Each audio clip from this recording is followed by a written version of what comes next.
now the now the topic is directive principles of state policy, ठीक है, जिसमें हम बात करेंगे हमारे दैट इज़ ये क्या है, हमारे कॉन्स्टिट्यूशन इंस्ट्रक्शन है, मतलब एक तरीके से कॉन्स्टिट्यूशन में लिखी हुई ऐसी इंस्ट्रक्शन है किसके लिए हमारी हैं, गवर्नमेंट के लिए होती हैं, ठीक है, गवर्नमेंट को इंस्ट्रक्शन देती है कि क्या करना है क्या नहीं करना है, ठीक है। ये पार्ट 4 में है हमारे कॉन्स्टिट्यूशन में, आर्टिकल 36 से 51 तक ये डील करते हैं इसके साथ। Government of Indian act of 1935 का कहीं ना कहीं टच देखने को मिलता है इसमें, राइट। आयरिश कॉन्स्टिट्यूशन से हमने इसको बोरो किया है। अम्बेडकर इसके बारे में कहते हैं कि नोवल फीचर है हमारे कॉन्स्टिट्यूशन का, मतलब बहुत ज़्यादा इंपॉर्टेंट है, बहुत ज़्यादा अच्छे फीचर्स हैं, can see. DPSP and fundamental right दोनों मिलकर एक फिलोसफी एंड हमारा क्या बताते हैं, हमारी सोर्स बताते हैं, ठीक है, फिलोसफी एंड हमारी सोर्स बताते हैं कॉन्स्टिट्यूशन का।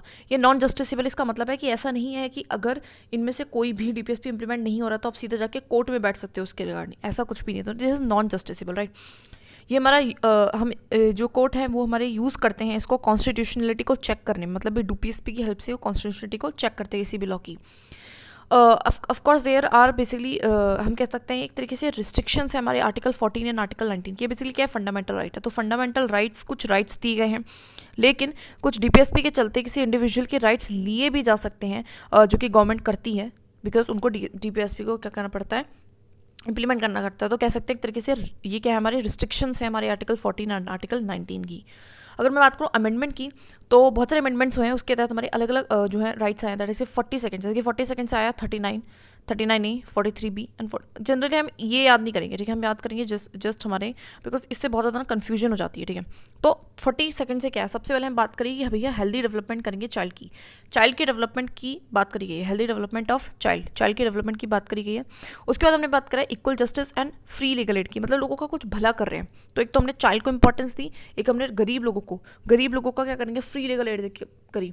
उसके बाद वर्कर की हमने बात करी, जो भी मतलब ऐसे थे, ऐसे दैट इज इन चीज़ों पे हमने ध्यान दिया जो हमारे लेटर मतलब मैं समझा कि भैया चाइल्ड का डेवलपमेंट ज़रूरी है फ्यूचर के लिए ना। Equal justice, free legal aid दो, बिकॉज बहुत ज़्यादा जजिशरी पे भी जोर पड़ रहा है, प्लस में लीगल एड देना ज़रूरी गरीब के लिए है ना। वर्कर की बात करी कि उसका पार्टिसिपेशन करो, and forest and wild life, इन 4 चीज़ों की उन्होंने बात करी। तो क्या चाइल्ड की बात करी है, ठीक है, उसके बाद उन्होंने फ्री लीगल एड की बात करी गरीब लोगों के लिए, उसके बाद पार्टिसिपेशन ऑफ वर्कर की बात करी है ना, पार्टिसिपेशन ऑफ वर्कर की बात करी, and then there is a forest and wild life की बात करी, ठीक है। अब आ जाते हैं 44th हमारे अमेंडमेंट पे। 44th अमेंडमेंट कहता है, जो आर्टिकल 32 ने ऐड करा, 38 सॉरी, मतलब सोशल ऑर्डर एंड वेलफेयर की बात करी, किसकी बात करी, 44th ने बात करी। देखो 44th को वैसे याद रखते हैं, इमरजेंसी के बाद आया था, तो इमरजेंसी के चलते क्या हुआ था कि इसने सोशल ऑर्डर को थोड़ा सी माभिन कर दी थी उसकी, तो उस चीज़ को रेक्टिफाई करने के लिए 44th लाया, इसलिए इसने सोशल ऑर्डर एंड वेलफेयर की बात करी, ठीक है, डीपीएसपी में ऐड कर दिया, ठीक है। ऐसे याद रखा है, इसको कहानी से याद रखेंगे। आगे 86 जो अमेंडमेंट है, तो हमें पता है कि अर्ली चाइल्डहुड केयर जो हमारा ये जो that is right to education था, आर्टिकल 21A, उसके तहत ही हमारा है अर्ली चाइल्डहुड केयर 6 ईयर्स तक, ठीक है। 97 से हमारे हैं कॉर्पोरेटिव सोसाइटी, जो सबसे बाद में ही है 43B, ठीक है। 97 से आई हमारे कॉर्पोरेटिव सोसाइटी। तो थोड़ा सा अब एक बार रिकॉल करते हैं, देखो इसको ना रिकॉल करते हैं, लेट्स रिकॉल इट वंस, ठीक है।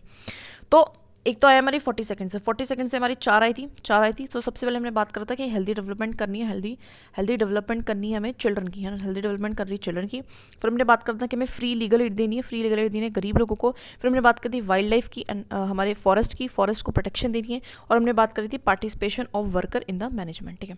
उसके बाद हमारी कौन सी आई है, 42 के बाद हमारी आई है 44th कब आई थी, इमरजेंसी के बाद, इसलिए हमें सोशल ऑर्डर एंड वेलफेयर के लिए हम लेके आए थे। उसके बाद हमारी 86 आई है, जो कि हमारी एजुकेशन से रिगार्डिंग है, ठीक है, दैट इज़ मतलब जो भी हमारे 6 साल से कम के बच्चे हैं उसको देने की बात करी गई है। चाइल्डहुड केयर की भी बात करी गई है।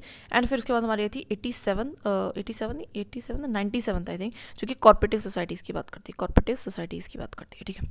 87 था, 97 है यस, कॉर्पोरेटिव सोसाइटीज़। तो हमने पूरा रिकॉल कर ले, ऐसे रिकॉल कर करके एक बार देखो हाउ टू स्टडी करना कैसे है। जैसे कि ये चीज़ है, बहुत ज़्यादा फैक्ट है नहीं, फैक्ट है, बहुत तगड़ा फैक्ट है। तो इस फैक्ट को पढ़ो, 2-4 वर्ष को पढ़ो, उसके बाद आंख बंद करके एक बार इसको रिकॉल कर लो, ठीक है। फिर आगे बढ़ो। अब हम बात करते हैं प्रोविजन की, तो कौन कौन से प्रोविजन है, वही हमारे सोशल ऑर्डर एंड वेलफेयर, है ना, लाइवलीहुड, इक्वल डिस्ट्रीब्यूशन करना है रिसोर्सेज का।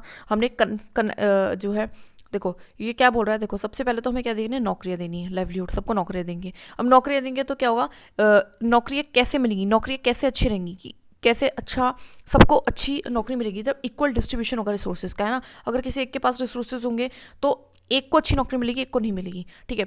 अगर इक्वल डिस्ट्रीब्यूशन होगा रिसोर्सेज का, तो हमारा जो है कंसंट्रेशन नहीं होगी वेल्थ की, ठीक है। तो और जब कंसंट्रेशन नहीं होगी वेल्थ की, जब ऐसा नहीं होगा कि अमीर अमीर बनता जा रहा है, गरीब गरीब बनता जा रहा है, तो इक्वल पे भी मिलेगा इक्वल वर्क के लिए, ठीक है, हर किसी को इक्वल पे भी मिलेगा इक्वल वर्क के लिए, ठीक है, ठीक है, ये सारी चीज़ें तो ऐसे याद रखेंगे कि लाइवलीहुड से हमारा कनेक्शन इक्वल डिस्ट्रीब्यूशन नहीं होगा रिसोर्सेज का, कैसे लेंगे इक्वल डिस्ट्रीब्यूशन करके, उससे क्या होगा, कंसंट्रेशन ऑफ वेल्थ नहीं होगी, और फिर उसके बाद हमें अगर कंसंट्रेशन ऑफ वेल्थ नहीं होगी तो हम इक्वल पे कर सकते हैं इक्वल वर्क के लिए। उसके बाद अगर मैं बात करूँ हेल्थ की, तो हेल्थ हमारी जो है बेटर करनी है, हमें वर्कर्स की हेल्थ को बेटर करना है, राइट। उसके बाद हेल्दी डेवलपमेंट करनी है चिल्ड्रन की, जिसकी हमने बात कराई है, ठीक है। उसके बाद equal justice, free legal aid हमने बात करी, ऑर्गेनाइजेशन ऑफ विलेज पंचायत, तो सबको पता आर्टिकल 40 बात करते थे, कुछ इंपॉर्टेंट आर्टिकल से याद करना है। आर्टिकल 40 से की विलेज पंचायत की बात करता है, ठीक है। 41 बात करता है कि हमने राइट देखना है वर्कर को, हमें राइट टू वर्क है, एजुकेशन है, पब्लिक असिस्टेंस है, तो ये भी ध्यान रखो कि right to work, education and हमारा एजुकेशन एंड पब्लिक असिस्टेंस हमारा क्या है, दैट इज़ एक राइट है, ये भी एक राइट है, ठीक है, ठीक है। आगे देखो, जस्ट कंडीशन देनी है वर्क के लिए, तो जो भी हमारे वर्कर्स हैं, जो भी हमारे काम करने वाले लोग, उनको जस्ट कंडीशन दो, है ना। लिविंग वेज दो, लिविंग वेज का मतलब होता है कि एक तरीके से रेगुलरली वेजेस दो, ठीक है। Participation of worker in management हमने बात कर ली, कोऑपरेटिव सोसाइटी की भी होगी। यूसीसी हमारा आर्टिकल 44 है, याद रखना। आर्टिकल 45 बोलता है चाइल्डहुड केयर, वही वाले, ये भी हमने पढ़ ली। SC ST के इंटरेस्ट को प्रमोट करने की बात करी है, ठीक है। सबको पता है, मतलब दीज आर बेसिक चीज़ें, इसी के बेसिस पे हमारी रिजर्वेशन वगैरह आई थी। Nutrition plus standard of living की बात करी, ठीक है। इंटॉक्सिकेंट को बैन करो, ऐसी बात करी, मतलब ये हेल्थ से रिगार्डिंग भी बोल रहा है कि न्यूट्रिशन को बढ़ाओ, स्टैंडर्ड ऑफ लिविंग को बढ़ाओ, और अब जो भी इंटॉक्सिकेंट चीज़ें हैं उनको, शराब वराब उनको बंद करो। आर्टिकल 48 बोलता है देखो जो भी गवर्नमेंट कर रही है कहीं ना कहीं उसका DPSP में रिफ्लेक्शन मिल जाएगा, तभी जो है गवर्नमेंट ड्रग्स को बैन कर देती है ना। एग्रीकल्चर पर एनिमल हस्बेंड्री, तो गवर्नमेंट की पॉलिसी में एग्रीकल्चर को दिया गया है, एनिमल हस्बेंड्री को इंपॉर्टेंस दी गई है, तो ऑफकोर्स वो भी है। उसके बाद इन्वायरमेंट, फॉरेस्ट, वाइल्ड लाइफ, तो वो भी है, राइट। एंड इसकी प्रोटेक्शन की बात करें, मॉन्यूमेंट एंड प्लेसेस, जो हमारी गवर्नमेंट है वो क्या, वो जो भी हमारी मॉन्यूमेंट्स हैं उन सबको भी करती है, प्रोटेक्ट करती है, तो ऑफकोर्स कर रही है, तो वो भी DPSP में। Separation of judiciary from executive, जो कि इंपॉर्टेंट आर्टिकल 50 ध्यान रखो, आया भी हुआ है, तो सेपरेशन करना जुडिशरी का फ्रॉम द एग्जीक्यूटिव, ये बहुत ज़रूरी है, ठीक है। जैसे कि हमारा क्या रहे, इंडिपेंडेंस बनी रहे जुडिशरी की। उसके बाद आर्टिकल 51 बोलता है इंटरनेशनल पीस एंड सिक्योरिटी पे भी काम करना है, ठीक है।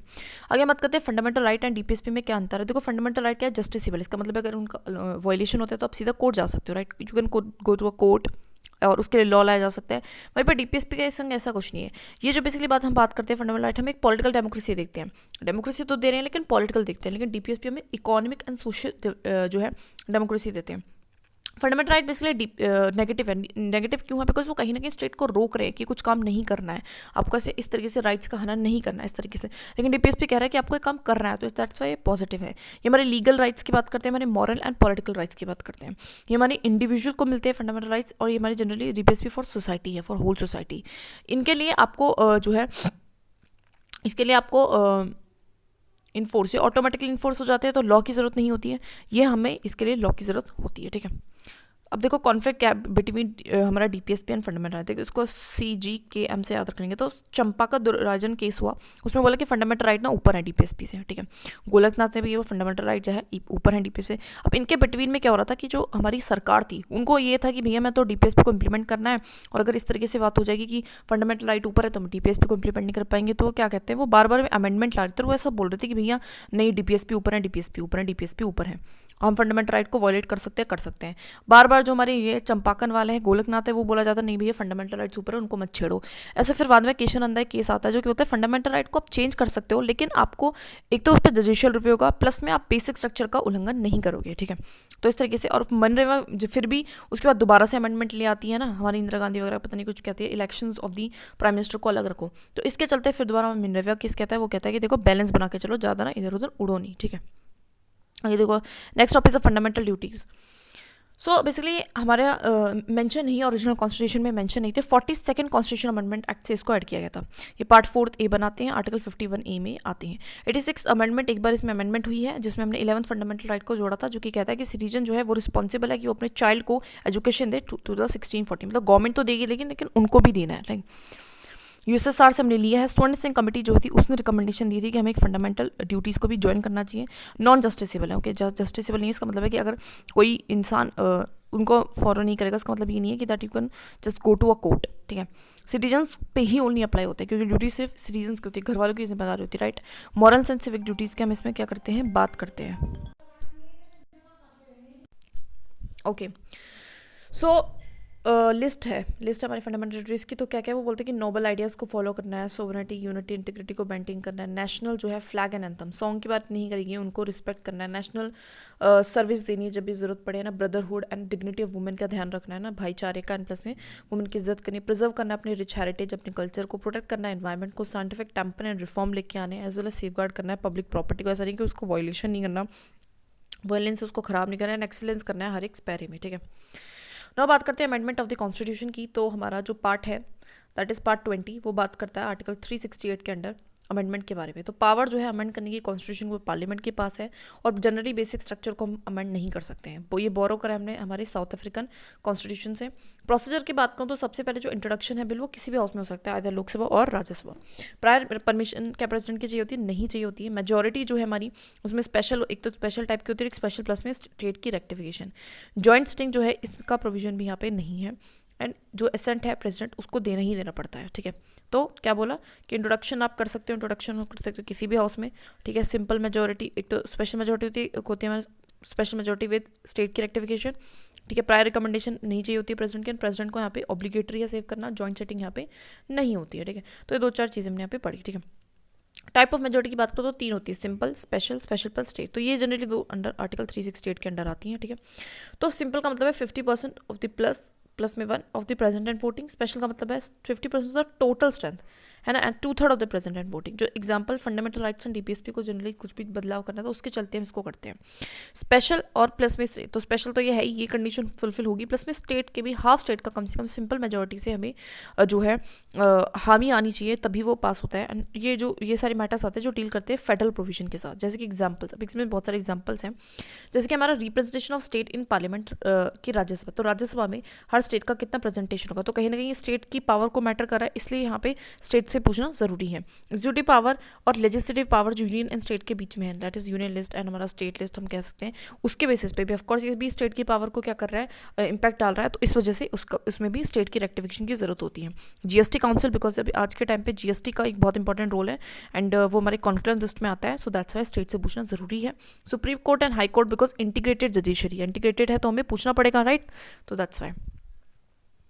नाउ रीसेंट अमेंडमेंट्स क्या क्या हुई हैं हमारे, तो 99th अमेंडमेंट हुई है एनजेईसी के बारे में, ठीक है। 100th अमेंडमेंट हुई थी लैंड एग्रीमेंट, जो कि हमारे इंडिया एंड बांग्लादेश में के बीच में हुआ था, जिसमें हमने कुछ ज़मीनें ली थी, कुछ ज़मीनें दी थी, इस तरीके से। 101 हमारी जीएसटी के बारे में हुई है। 102 हमारे NCBC, national commission for backward classes के लिए बना था, सेटअप हुआ था। 103 से हमने 10th जो है 10% रिजर्वेशन करी थी ईडब्ल्यूएस सेक्शन के लिए। 104 कॉन्स्टिट्यूशन अमेंडमेंट में एससी एंड एसटी की रिजर्वेशन को बढ़ा दिया था और एंग्लो इंडियन की रिजर्वेशन को खत्म कर दिया था। 105 से हमने स्टेट को पावर दे दी कि वो लिस्ट बना सकते हैं और उसमें लिस्टिंग कर सकते हैं कि कौन कौन ओबीसी है आपके स्टेट में से और कौन कौन नहीं है। 106 जो हमारी रिसेंट अमेंडमेंट 2023 में आई है, ये बात करती है हमारी वुमेन रिजर्वेशन की। वुमेन रिजर्वेशन 2023 या 4 में आई है, पता नहीं, आई डोंट नो। तो वुमेन रिजर्वेशन की बात करती है कि वुमेन को रिजर्वेशन रह रहा है लोकसभा लेजिस्लेटिव असेंबली में 1/3 सीट्स पे, ठीक है। और वो भी हमारी जो सीट होंगी रोटेशनल वाइज चेंज होती रहेंगी, कि कभी कहीं से रिजर्वेशन, कभी कहीं से, दैट्स इट। वो बहुत बड़ी बात नहीं, राइट। तो थोड़ा सा अगर हम थोड़ा सा रिकॉल कर लेते हैं, ठीक है। तो हम इसको हाइड कर देंगे, यहीं से रिकॉल करेंगे, ठीक है। तो 99 तो उसमें बात करी एनजीसी की। 100 में हमने बात करी है दैट इज़ अपना land agreement between Bangladesh and India. 101 में बात करी जीएसटी की। 102 में बात करी एनसीबीसी की। तो 103 में हमने बात करी है अपने दैट इज़ जीएसटी की बात करी है, यहाँ पे हमने एनसीबीसी की बात करी है। और 103 में हमने किस चीज़ की बात करी थी यार, 104 में हमने बात करी है, अच्छा ईडब्ल्यूएस की बात करी है। 104 में हमने बात करी एससी एसटी को रिजर्वेशन बढ़ानी है, एंग्लो इंडियन की खत्म करने की। 105 में बात करी कि स्टेट को पावर दे दी गई कि वो लिस्टिंग कर सकते हैं कौन ओबीसी कौन नहीं है। 106 में वुमेन की रिजर्वेशन की बात करी लोकसभा एंड हमारी लेजिस्लेटिव असेंबली में। Now the next topic is the basic structure जो कि अमेंड नहीं हो सकता हमारे पार्लियामेंट के थ्रू, ठीक है। ये जुडिशरी के इनोवेटेड डॉक्ट्राइन है, मतलब खुद से ओरिजिनली कॉन्स्टिट्यूशन में मेंशन नहीं है, जुडिशरी ने खुद से इसको इनोवेट किया है और हमेशा से इवॉल्विंग है। जैसे जैसे जजमेंट आती रहती है वैसे वैसे इसमें कुछ ना कुछ नया ऐड होता रहता है, ठीक है। सबसे पहले इवोल्यूशन की बात करो तो शंकरी प्रसाद में बेसिकली क्या था कि पार्लियामेंट अमेंड कर सकता है किसी भी पार्ट को। ऐसा मानेंगे कि पार्लियामेंट के पास ना बहुत ज़्यादा अमेंडिंग पावर है। गोलकनाथ केस ने बोला कि भाई पार्लियामेंट फंडामेंटल राइट्स को अमेंड नहीं कर सकती। जैसे हमने देखा था चंपाकर राजन जो केस था, उसके अगला गोलकनाथ केस था, उसमें क्या बोला था कि फंडामेंटल राइट बड़े हैं डीपीएसपी से, इसका मतलब है कि उनको अमेंड नहीं किया जा सकता है ना। अब पार्लियामेंट को क्या हो गया, पार्लियामेंट को हो गया कि भैया ऐसा केस नहीं कर सकते, तो अमेंडमेंट लेके आते हैं। वो कहते हैं कि नहीं भैया हम तो ले सकते हैं, फंडामेंटल राइट को ले सकते हैं, ठीक है। फिर केशवानंद भारती केस होता है, उसमें होता है पार्लियामेंट बेसिक स्ट्रक्चर को नहीं छेड़ सकता, फंडामेंटल राइट जो कि पार्ट है तो कांट चेंज फंडामेंटल राइट को नहीं कर सकता है, ठीक है। फिर दोबारा से जो हमारा पार्लियामेंट है उसको वो ज़्यादा दिक्कत हो जाती है, वो कहता है जो भी इलेक्शन डिस्प्यूट्स हैं हमारे, वो एससी जो है उन पे कुछ भी नहीं बोलेगा, फिर मतलब वो कहीं ना कहीं बेसिक स्ट्रक्चर हनन करे। तो फिर उसके बाद इंदिरा जजुडिशरी केस, इसको कहते हैं इंदिरा गांधी केस होता है, जो जिसमें सुप्रीम कोर्ट बोलता है कि देखो ये जो अमेंडमेंट है ना फालतू है, ये बेसिक स्ट्रक्चर को छेड़ रही है और हम बेसिक स्ट्रक्चर को नहीं छेड़ सकते हैं। उसके बाद हमारी अमेंडमेंट आती है जिसमें बोलते हैं कि कोई लिमिट ही नहीं है अमेंडमेंट पावर पे, ठीक है ना। तो 42nd में ना बहुत कुछ नेगेटिव होता है जनरली मैं बताऊँ तो इसलिए वो क्या करते हैं अमेंडिंग पावर पे बोलते हैं कि लिमिट ही नहीं है फंडामेंटल उसकी।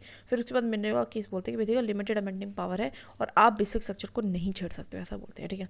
तो इस तरीके से नाउ और बात करूँ प्रेजेंट की, तो बहुत सारी चीज़ें इसमें जैसे कि सुप्रीमेसी रहना कॉन्स्टिट्यूशन की बहुत सी ज़रूरी चीज़ें, अगर सुप्रीमेसी नहीं होगी कॉन्स्टिट्यूशन की तो नुकसान हो जाएगा, तो उससे सुप्रीमेसी रखनी पड़ेगी। सोवरेन डेमोक्रेटिक रिपब्लिक की तुम्हारी बहुत ज़्यादा जरूरी है, तो उसको भी रखना पड़ेगा। सेकुलर को भी, सेपरेशन ऑफ पावर जिससे कि चेक एंड बैलेंसेस बना रहे है ना, और एक दूसरे से मतलब वो ना हो पाए, तो सेपरेशन ऑफ पावर डीपीएसपी में दे रखा, तो it's very important, right.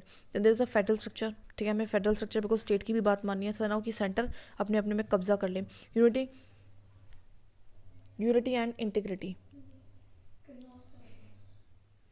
Unity and integrity को भी मेंटेन करना इंपॉर्टेंट है। वेलफेयर स्टेट का कॉन्सेप्ट भी है, तो वेलफेयर स्टेट को भी इंपॉर्टेंस दी है। जुडिशियल रिव्यू जो कि है ही, and freedom and dignity of individual को भी माना है, पार्लियामेंट्री सिस्टम को भी माना है, ठीक है। रूल ऑफ लॉ सबसे ऊपर लॉ है, तो ये तो बहुत इंपॉर्टेंट ही है, ऑफकोर्स बेसिक स्ट्रक्चर है ना। हार्मनी रखनी है between the fundamental right and the DPSP. Okay, so equality रखनी है, फ्री एंड फेयर इलेक्शन कराने जो कि बहुत ज़रूरी, इंडिपेंडेंस रखना है जुडिशरी का, लिमिट करनी है मैंने अमेंडिंग जो पावर है दैट इज़ वो लिमिटेड है। एक्सेस टू जस्टिस सबको होना चाहिए। Power of the SP and the HC, मतलब supreme court and the high court, जी एससी होना चाहिए था, एससी एंड एचसी की कुछ पावर्स को भी रखा गया है, the principles of fundamental rights. तो ये बहुत बेसिक स्ट्रक्चर बनाते हैं जो बहुत इंपॉर्टेंट है, लाइक समझ जाओगे, दैट्स इट, इतना डिटेल में आता भी नहीं ना। होता इमरजेंसी की अगर बात करें तो आर्टिकल 352 से 360 तक हम डील करते हैं पार्ट 18 में। फेडरल को इनटू द यूनिटरी, जो कि हम बेसिकली करता है इमरजेंसी के टाइम पे, जो हमारा स्ट्रक्चर जो कि फेडरल है, जो डिवीजन है हमारा स्टेट में एंड सेंटर में, उसको क्या है कैंसिल हो जाता है, right. 3 type of emergency basically होती है। नेशनल इमरजेंसी आर्टिकल 352 के अंदर, president rule article 356, financial emergency 360, ठीक है। इसको हमने बोरो करा जर्मनी से, ठीक है। एंड जो साहा कमीशन जो है एक बार कमीशन बैठा था जस्टिस से regarding, that's it. National emergency की मैं बात करूँ तो बेसिकली इसके रीजन क्या होने चाहिए, तो क्या फिर तो वॉर हो गया, फिर एक्सटर्नल एग्रेशन, या फिर आर्म रेबेलियन, लोगों ने हथियार उठा लिया। डिक्लेयर कौन करता है, इसको प्रेसिडेंट करता है। टाइप्स, तीनों इमरजेंसी को जनरली हमारा प्रेसिडेंट करता है। टाइप्स की बात करूँ तो इंटरनल होती है, एक्सटर्नल। इंटरनल का मतलब है आर्म रेबेलियन, जब अंदर के ही लोगों ने क्या कर लिया, हथियार उठा लिया। एक्सटर्नल का मतलब है बाहर से वॉर या एग्रेशन हो रहा हो। अमेंडमेंट की अगर मैं बात करूँ तो इसमें एक बार अमेंडमेंट हुआ है जिसमें बोला है कि प्रेसिडेंट डिक्लेयर करेंगे इसको, ठीक है। एक ने बोला ऑन स्पेसिफाइड एरियाज, आप ऐसा भी है कि ऐसा नहीं कि पूरे होल पार्ट पे लगाना ज़रूरी है, अगर स्पेसिफाइड में ज़रूरी है तो हम वहाँ पे भी लगा सकते हैं। और एक बार हुआ कि आर्म रेबेलियन को हटा के हमने इंटरनल डिस्टर्बेंस कर दिया, एंड रिटर्न जो है रिकमेंडेशन जो है वो बोला कि सीओएम या फिर तो कैबिनेट की ज़रूरी है फॉर द प्रेसिडेंट। तो कैबिनेट वर्ड बेसिकली यहाँ पे यूज़ किया गया था कि रिटर्न रिकमेंडेशन लगेगी कैबिनेट की, तब जाके प्रेसिडेंट क्या है हमारी नेशनल इमरजेंसी को लगाएंगे, ठीक है। तो 38 ने बोला कि प्रेसिडेंट डिक्लेयर कर सकते हैं। 42 ने बोला स्पेसिफाइड एरियाज पे जो है लगा सकते हो, और 44 ने बोला कि आर्म रेबेलियन हटाओ और रिटर्न रिकमेंडेशन को लगाओ, ठीक है ना। जुडिशियल रिव्यू ऑफ कोर्स इसका हो सकता है, अगर हम बात करें पार्लियामेंट से अप्रूव, अच्छा पार्लियामेंट जैसे प्रेसिडेंट ने तो लगा दी, लेकिन पार्लियामेंट को अप्रूव कराना पड़ेगा, यस कराना पड़ता है बोथ हाउसेस से 1 महीने के अंदर, वो भी स्पेशल मेजोरिटी के साथ, ठीक है। और बात करो डिसोल्यूशन, अगर ऐसा है कि हमारा इमरजेंसी लगा दी और जैसे कि अभी इमरजेंसी लगाई और 10 दिन बाद हमारा जो है डिसोल्यूशन हो गया हमारी लोकसभा का, तो उस टाइम पे क्या होगा, तो उस मीन टाइम में जब तक कि हमारी नई लोकसभा नहीं आ सकती तब तक राज्यसभा उसको अप्रूव करेगी वही अपना स्पेशल मेजोरिटी के साथ। उसके बाद जैसे ही आ जाती है वो 1 महीने के अंदर अंदर इसको अप्रूव कर देगी जो हमारी हाउस आता है, ठीक है। अगर बात करें ड्यूरेशन की तो एक बार में 6 महीने तक लग सकती है, लेकिन एक्सटेंड किया जा सकता है इसको इंडेफिनाइट पीरियड ऑफ टाइम के लिए, एंड स्पेशल मेजोरिटी से ही इसको आगे एक्सटेंड हो, मतलब जैसे से इसकी 6 महीने तक हो गया अप्रूव हो गया था, ठीक है 6 महीने, अब 6 महीने के बाद दोबारा लगानी है तो दोबारा से अपना 1 महीने के अंदर अंदर वही दोबारा से हमारा स्पेशल मेजोरिटी से दोनों हाउसेस से बोथ हाउसेस से इसको पास कराना पड़ेगा, ठीक है। Now revocation of national emergency, तो रिवोकेट कैसे होता है, मैंने नेशनल इमरजेंसी को हटा कैसे सकते हैं, या फिर तो प्रेसिडेंट कर सकता है सिंपली, या फिर लोकसभा के में एक नोटिस दिया जाता है, फिर रेजोल्यूशन आता है, ठीक है। रेजोल्यूशन मतलब वोटिंग होती है, और उसके बाद हमारा सिंपल मेजोरिटी से उसको हटा दिया जाता है, तो फिर तो प्रेसिडेंट कर सकता है, मतलब ऑप्शन है, दिस इज ऑप्शन, ऐसा नहीं कि कंपल्शन ये प्रेसिडेंट बोलेगा फिर ऐसा होगा, तो it's just a simple option, ठीक है। अगर हम बात करते हैं हमारे इफेक्ट्स क्या होते हैं हमारे नेशनल इमरजेंसी पे, तो एग्जीक्यूटिव जो रिलेशन है उसमें देखो सेंटर क्या है, डायरेक्शन देता है स्टेट को कि ये करना है, ऐसे करें, और किसी भी मैटर पे दे सकते हैं। यहाँ पे देखो एक चीज़ जो नोट करने लायक है, दैट इज स्टेट गवर्नमेंट यहाँ पे सस्पेंड नहीं होती, लेकिन जस्ट अंडर कंट्रोल चली जाती है, ठीक है। लेजिस्लेटिव रिलेशन में जो पार्लियामेंट है या फिर तो वो लॉ बना सकता है, फिर कोई भी ऑर्डिनेंस भी अगर वो बनाया जाता है वो भी किसी मैटर पे भी बना सकते हैं, ठीक है। और स्टेट लेजिस्लेचर सस्पेंड नहीं होती, वो भी बना सकते हैं, बस उसका जो लॉ है वो चलता नहीं है, ठीक है, प्रिवेल नहीं करता। ड्यूरेशन की बात करूँ तो ऐसे लॉज की ड्यूरेशन कब तक है, 6 महीने, जब तक कि हमारी इमरजेंसी एंड हो जाए, जैसे कि आज एंड हुई है 1 जनवरी को, तो अब उसके बाद हम 31 जुलाई से है ना, हम क्या है, नॉट 31 जुलाई, 1 जुलाई से हम जो ये लॉ है वो एंड हो जाते हैं, जो भी बनाए जाते हैं ड्यूरिंग दैट। फाइनेंशियल में डिस्ट्रीब्यूशन जो है हमारे किसका, फाइनेंस का, उसको चेंज कर सकता है प्रेसिडेंट टिल, जब तक, और वो कब तक रहता है चेंज, जब तक कि फाइनेंशियल ईयर एंड नहीं हो जाता, मतलब जिसमें भी इमरजेंसी लगी थी। लेकिन अगर इसमें लग रही है तो हमारा जो फाइनेंशियल जो है वो एंड होता है 31 मार्च को, तो हम तभी इसको एंड हो जाएगा, ठीक है, इस तरीके से। नाउ अगर हम बात करते हैं duration of the Lok Sabha and legislative assembly, तो उसको हम एक्सटेंड कर सकते हैं 1 साल तक at a time, 1 year at a time, और नेशनल इमरजेंसी अगर एंड होती है तो 6 महीने तक ही रहता है। तो देखो 6 6 महीने का ही हमने जनरली टाइम दिया, ठीक है। अगर हम बात करो फंडामेंटल राइट पे तो क्या इम्पैक्ट आता है, तो देखो 2 आर्टिकल है, 358 एंड 359। 359 डील करता है आर्टिकल 19 के साथ सिर्फ, और 359 डील करते हैं अदर फंडामेंटल राइट्स के साथ। तो ये क्या बोलता है कि 1990 जो आर्टिकल है वो ऑटोमेटिकली सस्पेंड हो जाएगा अगर एक्सटर्नल इमरजेंसी लगी है, तो सिर्फ और सिर्फ ओनली, ठीक है, एक्सटर्नल। जैसे नेशनल इमरजेंसी एंड होगी वैसे वैसे रिव्यू भी, रिन्यू भी हो जाता है, ठीक है। लॉज जो भी इनकन्सिस्टेंट थे, बहुत सारे लॉज बने होंगे ड्यूरिंग द इमरजेंसी जो कि इनकन्सिस्टेंट रहेंगे आर्टिकल 19 के साथ, ठीक है, इमरजेंसी, तो वो क्या हो जाएंगे, वो हो जाएंगे हमारे एंड हो जाएंगे, वो खत्म हो जाएंगे। और जो भी लॉज है फिर कोई एक्शंस लिए गए हैं ड्यूरिंग द नेशनल इमरजेंसी और जो कि अगेंस्ट हमारे आर्टिकल 19 है, उनको आप जाके कोर्ट में चैलेंजिंग कर सकते हो। ऐसा नहीं सकता जैसे कि अभी इस मंथ में हमारी नेशनल इमरजेंसी लगी थी और इस टाइम पे हमने आर्टिकल 19 का वायलेशन हो गया, ठीक है, गवर्नमेंट के थ्रू। तो ऐसा नहीं कि आप जब ये इमरजेंसी हट जाएगी तो आप जाके कोर्ट में नहीं बैठ सकते हो कि हमारा तो क्या हुआ, चैलेंज किया गया है, ठीक है। तो ऐसे नहीं कर सकते हो। आर्टिकल 359 डील करता है अदर फंडामेंटल राइट के साथ, जिसमें प्रेसिडेंट का ऑर्डर लगता है अगर आपको सस्पेंड करता है किसी भी फंडामेंटल राइट, मतलब वो चाहे तो कर सकते हैं, ना चाहे तो नहीं भी कर सकते हैं। सो प्रेसिडेंट का जो ऑर्डर है बेसिकली उससे को हाउस से ऑफकोर्स अप्रूव कराना पड़ता है, ठीक है। नेशनल इमरजेंसी जैसे एंड हो जाता है तो जो भी लॉज इनकन्सिस्टेंट है वो भी खत्म हो जाते हैं, और जो भी एक्शन हुआ, जो भी लॉज है, उनको भी आप चैलेंज नहीं कर सकते कोर्ट में after the emergency and. Because वो जनरली होते क्यों है, बिकॉज ड्यूरिंग द इमरजेंसी हमें कुछ लॉज की जरूरत पड़ती है जो कि हमारे फंडामेंटल राइट्स को लेते हैं, लेकिन इसका मतलब ये नहीं कि आप उनको जाके फिर बाद में कोर्ट को करोगे, ठीक है। नोट करो जो आर्टिकल 20 एंड 21 है वो कभी भी सस्पेंड नहीं होते हैं। 20 का मतलब है जो अगर आपने कुछ गुनाह कर लिया है, कन्विक्शन, तो उसके रहत है, और 21 है हमारा राइट टू लाइफ। तो देखो जीने का हक तो आपको तब भी रहेगा ही, ठीक है, चाहे नेशनल इमरजेंसी हो चाहे कुछ हो, ठीक है। That's it.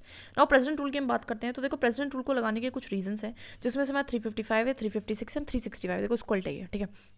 तो अगर देखो, अगर not accordance with the provision constitution, अगर हमारा स्टेट गवर्नमेंट होती है वो हमारे प्रोविजन ऑफ द कॉन्स्टिट्यूशन के अकॉर्डिंग नहीं चलती है, तो लगाया जा सकता है। या फिर फेलियर हो जाता है कॉन्स्टिट्यूशनल मशीनरी का, इसका मतलब है कि जो भी हमारा लॉ एंड ऑर्डर है वहाँ का एकदम से सरकार उसको कंट्रोल नहीं कर पाती, मतलब जो भी हमारा मैनेजमेंट है नहीं कर पाती है स्टेट का, तो लग सकती है। या फिर जब स्टेट डायरेक्शंस जो है सेंटर से दी गए डायरेक्शंस को फॉलो नहीं करते हैं तो लग सकती है, ठीक है। तो 3 तरीके हैं, कौन कौन से। 355 बात कर रहा है कि भैया कॉन्स्टिट्यूशनल प्रोविजंस को फॉलो नहीं करना। 356 बात कर रहा है कि आपने कॉन्स्टिट्यूशनल मशीनरी जो है वो फेल हो गई है। एंड 365 बात करता है कि कोई भी डायरेक्शंस फ्रॉम दी सेंटर जो थी सेंट्रल गवर्नमेंट वो आपने नहीं फॉलो करी है। तो 3 केसेस में लगाई जा सकती है। नाउ अगर हम बात करते हैं अप्रूवल की, तो 2 महीने के अंदर इसको अप्रूव करना पड़ता है बोथ द हाउसेस से, और वो भी सिंपल मेजोरिटी के साथ, ठीक है। ड्यूरेशन की बात करो तो 6 महीने तक एट अ टाइम वही रहेगी, एंड मैक्सिमम इसको 3 साल तक हम जो है लगा सकते हैं। अगर आपको 1 साल से ज़्यादा लगानी पड़ती है प्रेसिडेंट रूल की इमरजेंसी, तो आपको कुछ कंडीशंस फुलफिल करनी पड़ती है, जैसे कि इलेक्शन कमीशन बोले कि भैया वहाँ पे इलेक्शन नहीं हो सकते और समथिंग लाइक दैट। या फिर जो नेशनल इमरजेंसी लगी हो किसी भी इंडिया में अगर नेशनल इमरजेंसी लग जाए तो भी हम इसको कंटिन्यू रख सकते हैं। तो 2 कंडीशन है, राइट। डिसोल्यूशन की अगर मैं बात करूँ लोकसभा की, तो अगर जैसे कि प्रेसिडेंट रूल लग गया, ठीक है, उसके बाद हमारा डिसोल्यूशन हो गया लोकसभा का, तो अब उसको अप्रूव कराने के लिए तो तब तक तो राज्यसभा अप्रूव कर देगी, उसके बाद 1 महीने के अंदर अंदर जैसे ही न्यू लोकसभा आती है वो उसको अप्रूव कर देगी। सिंपल वही वाला केस है, ठीक है। रिवोकेशन की बात करूँ तो ओनली प्रेसिडेंट। तो यहाँ पे पिछले में क्या था कि हमें लोकसभा भी कर पा रही थी, है ना, सिंपल मेजोरिटी के साथ, लेकिन यहाँ पे ऐसा कुछ भी नहीं है, यहाँ पे प्रेसिडेंट ही कर देता है, ठीक है। अगर हम बात करें कॉन्सिक्वेंसेज रिजल्ट क्या आता है हमारे प्रेसिडेंट रूल का, तो देखो इसका इंपैक्ट जो है executive and legislative function of the state पे जो है इसमें क्या होता है, इंपैक्ट क्या होता है कि जो भी एग्जीक्यूटिव एंड लेजिस्लेटिव पावर रहती है स्टेट की वो खत्म हो जाती है, मतलब वो उस टाइम तक जब तक प्रेसिडेंट रूल रहेगा वो खत्म हो जाती है और वो सेंटर के पास चली जाती है, ठीक है। स्टेट एग्जीक्यूटिव क्या होता है, डिसमिस जाता है, तो गवर्नमेंट को तो हम डिसमिस कर देते हैं उसके बाद जो स्टेट लेजिस्लेचर उसको सस्पेंड या डिसॉल्व भी कर सकते हैं, ठीक है। Administration admission of the state, तो जो भी एडमिनिस्ट्रेशन होता है हमारे स्टेट का वो कौन देखता है, फिर तो गवर्नर करता है अंडर द प्रेसिडेंट बिकॉज एक प्रेसिडेंट रूल है, इसका मतलब होता है कि प्रेसिडेंट के अंडर रह के काम करेगा, तो गवर्नर करेगा या फिर चीफ सेक्रेटरी या फिर कोई भी एडवाइजर, जो भी प्रेसिडेंट बोले वो खुद चूज करता है, अंडर द प्रेसिडेंट रख के वो इसका एडमिनिस्ट्रेशन करता है स्टेट का, ठीक है। जो लॉ है स्टेट का या फिर तो पार्लियामेंट बना सकता है अगर प्रेसिडेंट बोले तो, या फिर कोई भी अदर पर्सन बना सकता है अगर प्रेसिडेंट बोले तो। अगर अच्छा प्रेसिडेंट ऑर्डिनेंसेस भी इस टाइम पे ऑफकोर्स दे सकता है प्रेसिडेंट, ठीक है। प्रेसिडेंट रूल है सिंपल। फंडामेंटल राइट पर ऑफकोर्स कोई इंपैक्ट आता ही नहीं है। अगर बात करो कोई भी लॉ अगर यहाँ पे बनाया है, जैसे कि पार्लियामेंट ने इस टाइम पे कोई लॉ बनाया है जो कि स्टेट लिस्ट पे भी है, ठीक है, तो वो कंटिन्यू टू ऑपरेट तब तक ऑपरेट करता है उस स्टेट में जब तक कि वो खुद से वो जो स्टेट लेजिस्लेचर है उसको रिपील या फिर अमेंड ना कर दे, ठीक है। हाई कोर्ट के अगर मैं बात करूँ तो कोर्ट पे हमारे को इम्पैक्ट आता ही नहीं है। जजमेंट्स की अगर मैं बात करूँ तो एक जजमेंट हुई है जज SR बोमाई केस, जिसने बोला था कि वो जुडिशियल रिव्यू होगा, आपने कोई भी प्रेसिडेंट रूल आप कहीं भी लगवा रहे हो तो उस चीज़ पे रिव्यू भी होगा, आपसे प्रूफ भी मांगा जाएगा कि आपने किस बेसिस पे लगवाया, एज वेल एज पार्लियामेंट का जो अप्रूवल है ना, लेजिस्लेटिव असेंबली को अगर डिसॉल्व करना है तो उसके लिए अप्रूवल हो, ठीक है, ऐसा नहीं कि प्रेसिडेंट खुद कर रहा है। और जो कोर्ट है वो भी रिस्टोर एंड रिवाइव कर सकते हैं गवर्नमेंट को, अगर मतलब ऐसा कोर्ट पाते हैं कि जो है वो वॉइड है, वो गलत तरीके से जो है प्रेसिडेंट रूल लगाया गया था, तो उसको वो रिवाइव कर सकते हैं गवर्नमेंट को, एंड सोच समझ कर करो, मतलब बहुत ज़्यादा इसका मिसयूज़ ना करो, ऐसा SR बोमाई केस ने बोला। अच्छा, हाईएस्ट जो हमारा दैट इज प्रेसिडेंट रूल है वो मणिपुर में लगा है, ठीक है, ध्यान रखो मणिपुर, क्योंकि जो नॉर्थ ईस्ट की साइड है, नॉर्थ ईस्ट में थोड़े बहुत दंगल वंगल होते रहते हैं। एंड नेवर जो कभी भी नहीं लगा that is Chhattisgarh and Telangana, देखो तेलंगाना तो बना ही अभी है, ठीक है, एंड छत्तीसगढ़ में भी नहीं लगा है, ठीक है। ये बात करते हैं फाइनेंशियल इमरजेंसी की, जो आर्टिकल 360 के साथ डील करता है, जिसमें बोलता है कि पार्लियामेंट का अप्रूवल चाहिए, अप्रूवल लेना पड़ेगा 2 महीने के अंदर अंदर दोनों हाउसेस को, ठीक है, सिंपल मेजोरिटी के साथ। ड्यूरेशन की अगर मैं बात करूँ तो ये इंडेफिनाइट पीरियड के लिए लगता है, ठीक है, और ये रिपीट इसके लिए अप्रूवल की जरूरत नहीं होती है, मतलब एक बार लग गई फाइनेंशियल इमरजेंसी तो तब तक लगेगी जब तक हमारा प्रेसिडेंट जाएगा, तो रिवोकेशन प्रेसिडेंट कर रहा है तो तब तक वो रहेगी, ठीक है। इंपैक्ट क्या है, कुछ नहीं है, डायरेक्शन जो है सेंटर स्टेट को दे सकता है फाइनेंशियल मैटर में कि अपनी सैलरी कम कर दो, अपनी रिजर्व कर लो बिल्स को, ये सारे 1-2 एग्जाम्पल, ठीक है। कंपेरिजन कर देते हैं हम तीनों टाइप्स की हमारी इमरजेंसी में। नेशनल इमरजेंसी में रिटर्न कमेंडेशन लगती है हमारे कैबिनेट की, काउंसिल ऑफ मिनिस्टर नहीं है, कैबिनेट है जनरली, तो येस लगती है, यहाँ पे दोनों में नहीं लगती है। पार्लियामेंट का अप्रूवल 1 महीने में लेना पड़ता है, यहाँ पे 2-2 महीने में लेना पड़ता है। यहाँ पे ड्यूरेशन की बात करो तो मैक्सिमम इन्फिनिटी कभी तक रख सकते हैं, और एक टाइम में 6 महीने तक लगेगी, यहाँ पे मैक्सिमम 3 साल तक लग सकते हैं, और एक महीने में एक टाइम में 6 महीने की लगेगी, तो मैक्सिमम कब तक ही, और इसमें एक ही टाइम में इन्फिनाइट टाइम, तो क्योंकि रिपीट नहीं लेना पड़ता। ये स्पेशल मेजोरिटी से लगती है, ये सिंपल से, और ये सिंपल से। अगर मैं बात करूँ इसका एंड कैसे करेंगे, तो प्रेसिडेंट या फिर लोकसभा कर सकती है, सिंपल से, यहाँ पे प्रेसिडेंट और प्रेसिडेंट, ठीक है। जो भी लॉज होते हैं स्टेट लिस्ट पे तो पार्लियामेंट बना सकती है या फिर स्टेट लेजिस्लेचर भी बना सकते हैं, लेकिन पार्लियामेंट का ही रोल जो है प्रिवेल करता है। यहाँ पे सिर्फ पार्लियामेंट बना सकते हैं, फिर प्रेसिडेंट बना सकते हैं, but not the state legislature of course, and यहाँ पे कोई लॉ पे इंपैक्ट आता ही नहीं है, ठीक है। कॉन्टिन्यूएंस ऑफ द लॉज की मैं बात करूँ तो 6 महीने आफ्टर द एंड, ये कभी तक रिपील ही नहीं होंगे, जब तक रिपील नहीं करोगे तब तक चलेंगे, और यहाँ पे कोई मतलब ही नहीं है। फंडामेंटल राइट पे इंपैक्ट आता है, इस पर भी नहीं आता, इस पर भी नहीं आता। अगर मैं बात करूँ अब तक लगी कितनी बार है, तो 3 बार लगी, और ये 100 से भी प्लस बार, और ये आज तक लगी ही नहीं है, दैट्स इट।